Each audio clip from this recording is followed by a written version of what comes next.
Welcome back to another episode of Out Loud Geek, where we discuss news and views about pop culture, science fiction, fantasy, food, cooking, the outdoors, and more.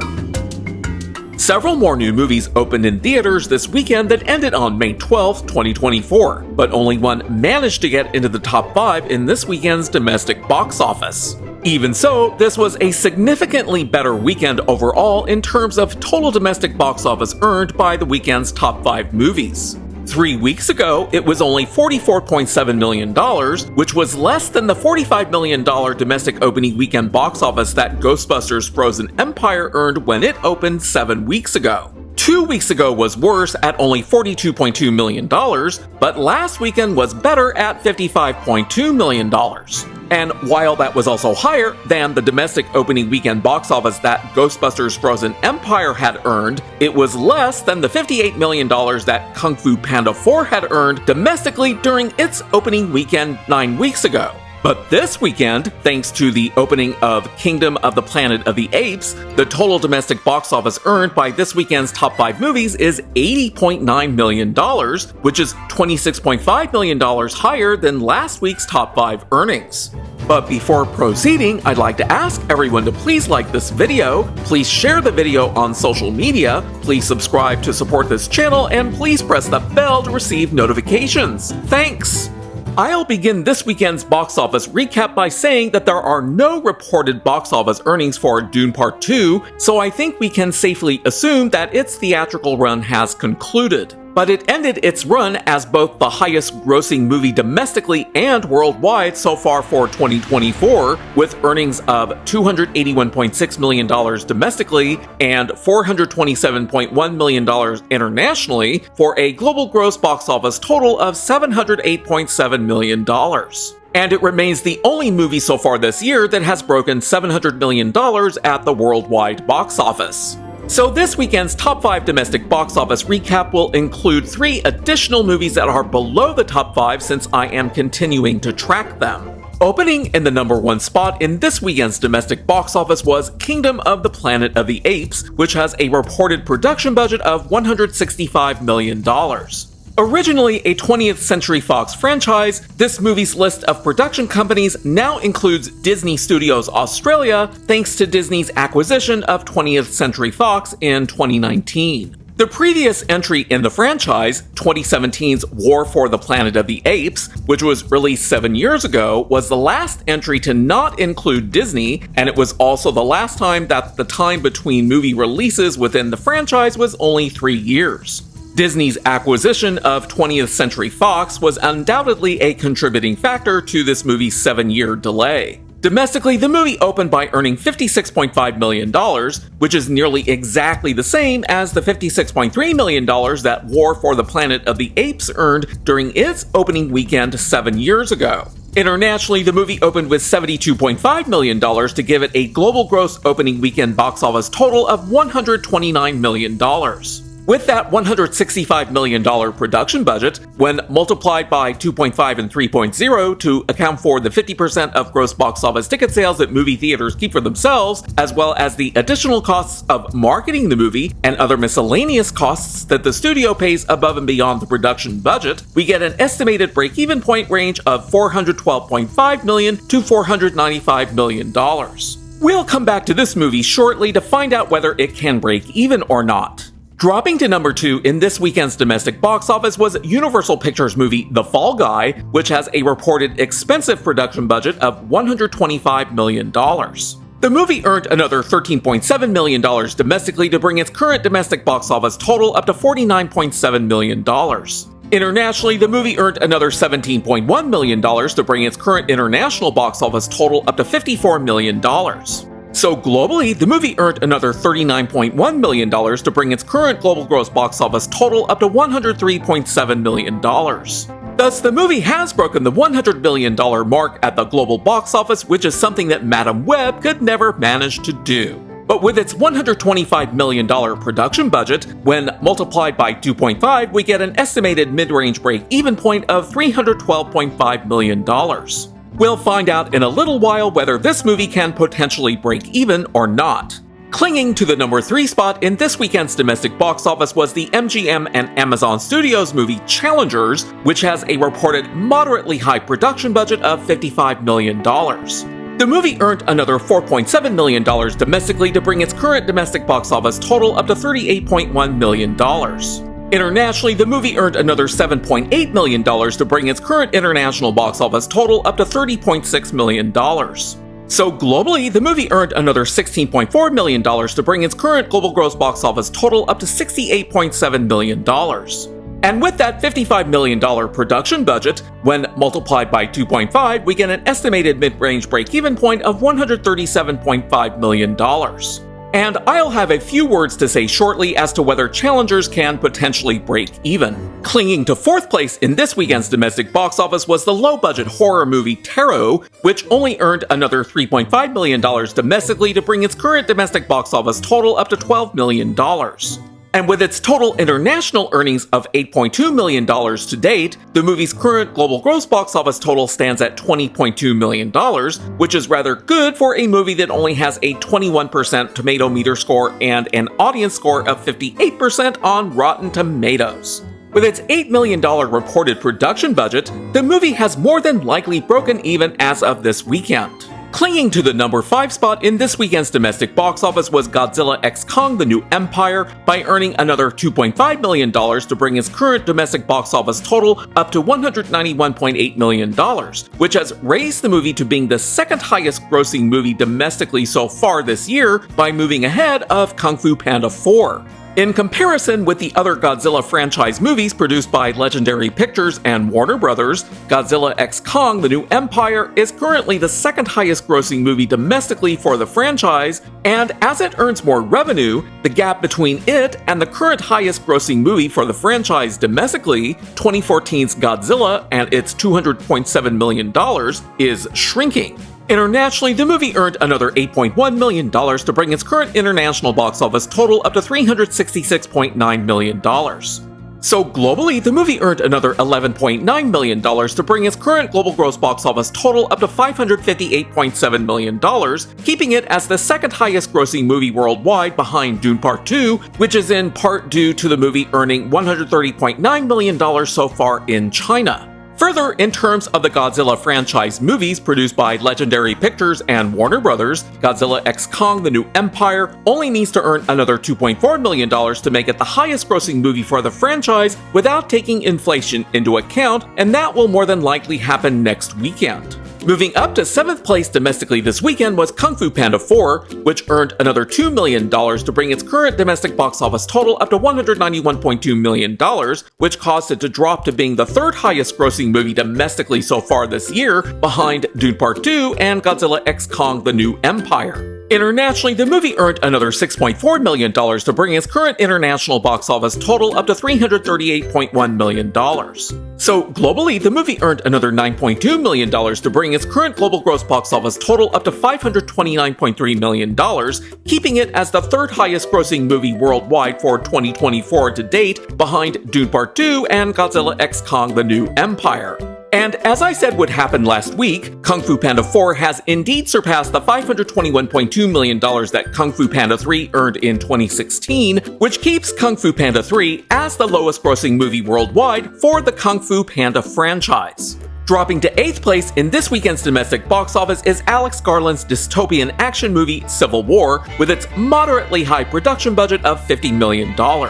Domestically, the movie earned another $1.8 million to bring its current domestic box office total up to $65.2 million.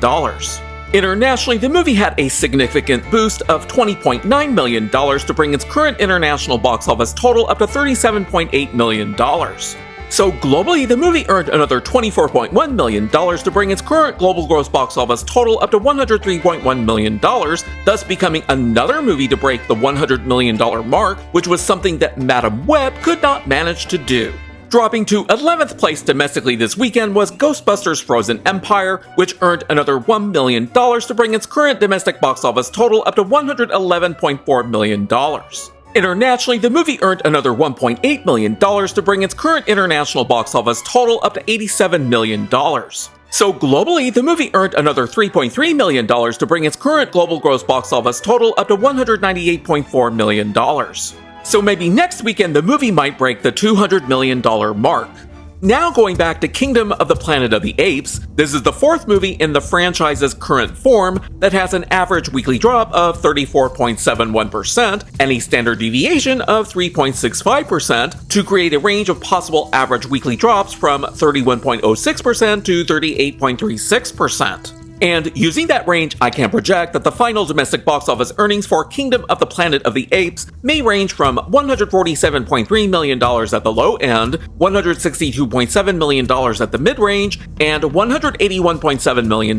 at the upper end, which is on par with what the previous movies in the franchise have earned domestically without taking inflation into account. But the projected range is also closer to the final domestic box office for War for the Planet of the Apes than for Dawn of the Planet of the Apes, which could be a warning sign because the production budget for this movie is closer to that of the latter. Another potentially bad indicator for the financial success of Kingdom of the Planet of the Apes is that its 43.8% domestic share is more than 2 standard deviations above the franchise's current average domestic share of 32.39%, with a standard deviation of 4.55%. Currently, the movie has opened in 40 countries outside of the US, with only 2 more international openings scheduled in a few weeks. But 2017's War for the Planet of the Apes opened in around 79 countries outside of the US, which is likely very similar for the first 2. Thus, we can't rule out the possibility that this movie's currently reduced international footprint could be an adverse effect caused by Disney's acquisition of 20th Century Fox in 2019.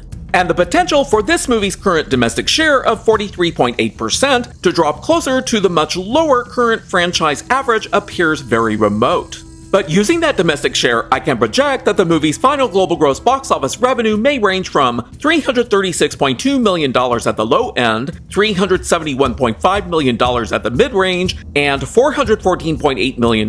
at the upper end. And that entire range is well below what all of the previous movies in the franchise have earned worldwide. But given the movie's estimated break-even point range of $412.5 million to $495 million,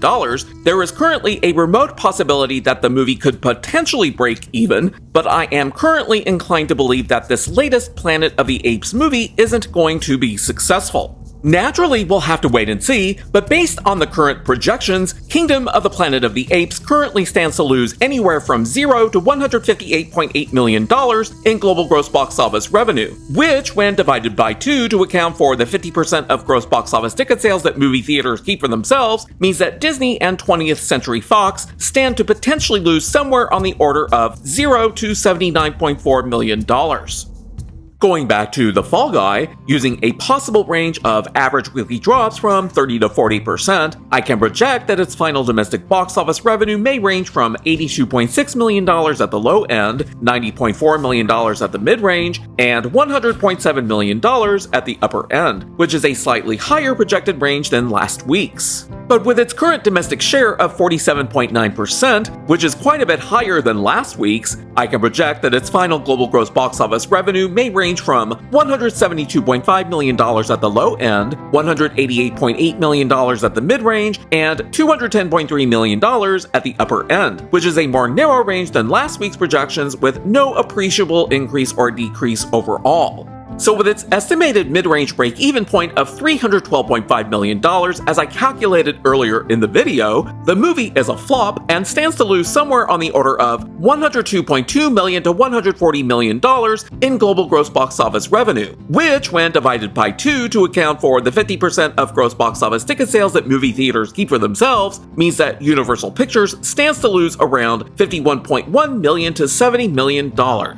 Going back to challengers, using a possible range of average weekly drops from 30 to 40%, I can project that its final domestic box office revenue may range from $51.1 million at the low end, $54.1 million at the mid-range, and $58.2 million at the upper end, which is more narrow than last week's projected range and lower on the upper end. With its current domestic share of 55.44%, which is slightly lower than last week, I can project that its final global gross box office revenue may range from $92.4 million at the low end, $97.7 million at the mid-range, and $105 million at the upper end, which is a more narrow range than last week's projection with no appreciable increase or decrease. So with its estimated mid-range break-even point of $137.5 million,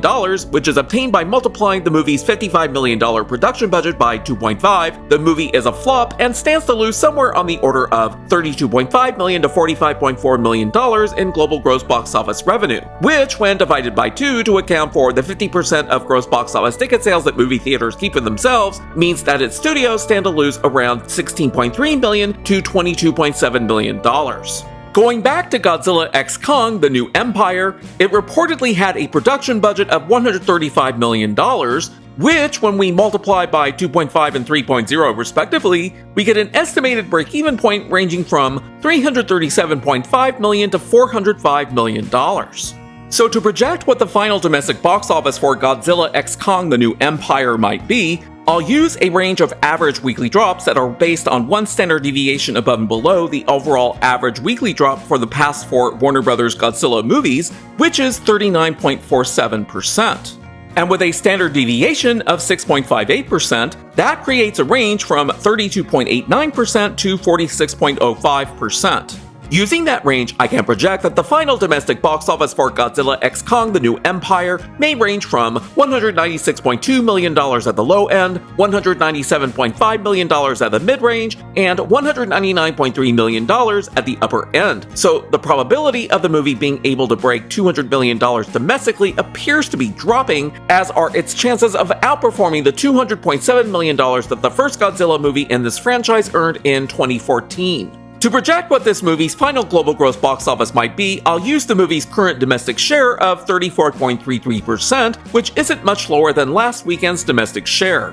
And using that domestic share, I can project that the movie's final global gross box office may range from $571.4 million at the low end, $575.2 million at the mid-range, and $580.5 million at the upper end, which is only a more narrow range than last week's projection. So Godzilla x Kong: The New Empire, like Dune Part 2 and Kung Fu Panda 4, has already broken even, and all of the additional money that it's currently earning is counting directly towards the movie's profitability. Going back to Kung Fu Panda 4, using a range of possible average weekly drops from 23.66% to 33.38% that are based on the previous 3 movies' box office earnings, I can project that the final domestic box office earnings for the movie may range from $196.4 million at the low end, $197.5 million at the mid-range, and $198.9 million at the upper end, which is nearly the same as last week's projected range and keeps it as the second highest grossing movie domestically for the Kung Fu Panda franchise.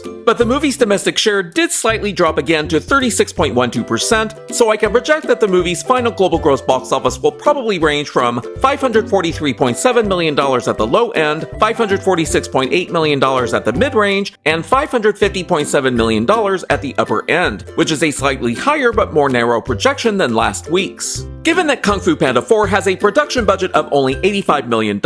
when multiplied by 2.5, we get an estimated mid-range break-even point of only $212.5 million. Thus, Kung Fu Panda 4 has already made bank, just like Dune Part 2 and Godzilla x Kong: The New Empire. Going back to Civil War, with a $50 million production budget, when multiplied by 2.5 and 3.0 respectively, we get an estimated break-even point ranging from $125 million to $150 million. Using a range of possible average weekly drops from 30 to 40%, I can project that this movie's final domestic box office may range from $70 million at the low end, $71.2 million at the mid-range, and $72.6 million at the upper end, which is a more narrow range than last week's projection. Using the movie's current domestic share of 63.24%, which is lower than last week's, I can project that the movie's final global gross box office revenue may range from $110.7 million at the low end, $112.5 million at the mid-range, and $114.8 million at the upper end, which is higher than last week's projected range but remains below what this movie needs in order to break even. Thus, it remains likely that Civil War is going to flop, but not by a lot. Going back to Ghostbusters Frozen Empire, with a production budget that's only $100 million, when multiplied by 2.5 and 3.0 respectively, we get an estimated break-even point ranging from $250 million to $300 million. Using a range of possible average weekly drops from 26.9% to 37.15%, that's based on the previous 3 Ghostbusters movies' earnings, I can project that this movie's final domestic box office revenue may range from $113.7 million at the low end, $114.3 million at the mid-range, and $115 million at the upper end, which is slightly lower and more narrow overall than last week's projection. And using the movie's current domestic share of 56.14%, I can project that the final global gross box office for the movie may range from $202.6 million at the low end, $203.4 million at the mid-range, and $204.9 million at the upper end, which maintains the likelihood that this movie will at least be able to break $200 million worldwide. But Ghostbusters Frozen Empire is still a flop and will most likely lose as much as $45.1 million to $97.4 million in global gross box office revenue, which, when divided by 2 to account for the 50% of gross box office ticket sales that movie theaters keep for themselves, means that the production companies behind it, which include Sony and Columbia Pictures, currently stand to lose anywhere from $22.5 million to $48.7 million.